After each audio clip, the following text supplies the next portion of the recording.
റമളാനിൽ വളരെയധികം പ്രാധാന്യം നൽകപ്പെട്ടിട്ടുള്ള വിഷയമാണ് പാവങ്ങളായ മിസ്കീനുകളായ ആളുകൾക്ക് ഭക്ഷണം നൽകുക എന്നുള്ളത്. പ്രത്യേകിച്ചും അത് നോമ്പ് തുറപ്പിക്കലാണെങ്കിൽ വളരെ ഹൈറാണ്. നബി സല്ലല്ലാഹു അലൈഹി വസല്ലമയെ സംബന്ധിച്ച് ഇബ്നു അബ്ബാസ് റളിയല്ലാഹു തആല അൻഹു പറയുന്നത്, കാന നബിയു സല്ലല്ലാഹു അലൈഹി വസല്ലം അജ്വദൻ നാസ് ബിൽ ഖൈർ വകാന അജ്വദു മാ യകൂനു ഫി റമദാൻ ഹീന യൽഖാഹു ജിബ്രീൽ.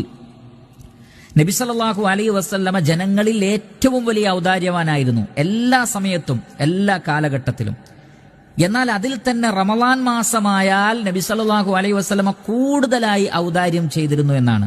സദഖകളും മറ്റു ദാനധർമ്മങ്ങളും ഭക്ഷണം നൽകലുമായി എല്ലാവർക്കും ഖൈറുകൾ നൽകിക്കൊണ്ട്, ഈ റിവായത്തിൽ തന്നെ പറഞ്ഞതുപോലെ മിനർരീഹിൽ മുർസല, വീശിയടിക്കുന്ന കാറ്റിനേക്കാൾ ശക്തമായി നബി സല്ലല്ലാഹു അലൈഹി വസല്ലമ സദഖകൾ ചെയ്തിരുന്നു, ദാനധർമ്മങ്ങൾ ചെയ്തിരുന്നു, മറ്റുള്ള ആളുകൾക്ക് ഖൈറുകൾ നൽകിയിരുന്നു.